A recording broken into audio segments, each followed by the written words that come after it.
यमुना नदी पर बने बांध की झील में पानी भरने का काम अब अपने अंतिम चरणों में पहुंच गया है। सोमवार को लोहारी गांव भी जलमग्न हो गया।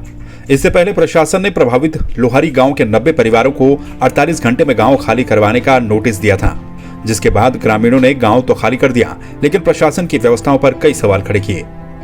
लोहारी गांव के लोगों की नजरों के सामने उनका गांव जलमग्न होता रहा। सोशल मीडिया पर कई तरह के वीडियोस ग्रामीणों के दर्द को बयां करते रहे। ये ठीक वैसा ही नजारा था जैसा टिहरी में हुआ था। लोहारी गांव के प्रभावितों को स्कूलों में रखा गया है। लोगों का कहना है कि प्रशासन की ओर से उन्हें जो समय दिया गया वो बेहद कम था और व्यवस्थाएं न के बराबर। सरकार ने इनको बहुत कम वक्त दिया है, 48 घंटे। निश्चित रूप से बहुत कम समय दिया है। जौनसार बाउर का प्रसिद्ध त्यौहार विश्व पर्व है, तो आपको लगता नहीं है कि सरकार ने बहुत कम समय इन ग्रामीणों को दिया है? बिल्कुल निश्चित रूप से जो जिला प्रशासन है उन्होंने बहुत कम समय दिया लोहारी ग्रामवासियों को।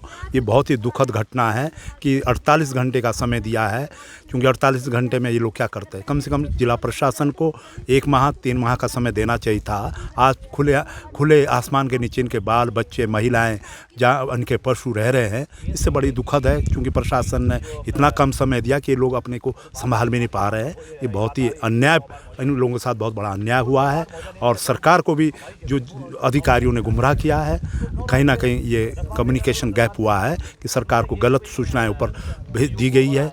कहीं ना कहीं अधिकारियों ने इस मामले में सरकार को भी गुमराह किया है। हाँ सर, इनके लिए कोई किसी प्रकार की वैकल्पिक व्यवस्था जब बिल्कुल करनी चाहिए थी। वैकल्पिक व्यवस्था सबसे पहले इनके लिए वैकल्पिक व्यवस्था करनी चाहिए, तभी इनको खाली कराना चाहिए था। कहीं ना कहीं इनको बसाने के लिए जब तक इनके लिए इनकी वैकल्पिक जब तक इनके लिए उचित व्यवस्था न होती तब तक वैकल्पिक व्यवस्था कराते। भाई कम से कम 3 महीने का नोटिस देते, 1 माह का देते। ये तो 15 दिन का मांग रहे था, 15 दिन का तो देते। कम से कम अपना सामान जो इनका खाने पीने का बिस्तर वगैरह उसको तो कहीं ठोर ठिकाना अपना टेंट वेंट तो लगाते। लेकिन ये बेचारे एक ही कमरे में इतना 80-90 परिवार ये 2-3 कमरों में रह रहे हैं, कैसा गुजारा चला रहे हैं। बहुत दुखद है, मैं खुद आंखों से देखा है। तो इस संबंध में मैं शाम को माननीय मुख्यमंत्री से भी मिलने जा रहा हूँ और उनसे इनकी लोहारी ग्रामवासियों की जो व्यथा है, इनकी जो कहानी बिल्कुल बाय करूंगा कि भाई लोहारी ग्रामवासियों के साथ बहुत बड़ा जिला प्रशासन द्वारा जो अन्याय किया गया है।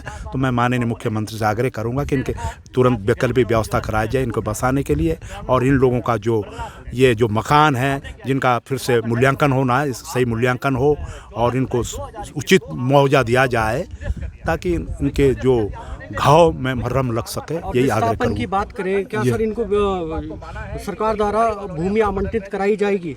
अब देखिए, तो अब शासन क्या करता, भूमि आवंटन करता कि भूमि के बदले पैसा देता है, लेकिन कुछ तो व्यवस्था करे भाई। एकदम तो कोई मकान बन नहीं जाता, कुछ तो जब तक इन लोग अपने मकान या अपने कोई उचित व्यवस्था नहीं कर पाते तब तक तो सरकार का इनके लिए वैकल्पिक व्यवस्था कोई ऐसा स्थान दे ताकि ये लोग वहाँ रह सके। क्योंकि अब अभी गर्मी है, फिर बरसात का समय आएगा, तो कुछ तो इनके लिए प्रशासन व्यवस्था करे।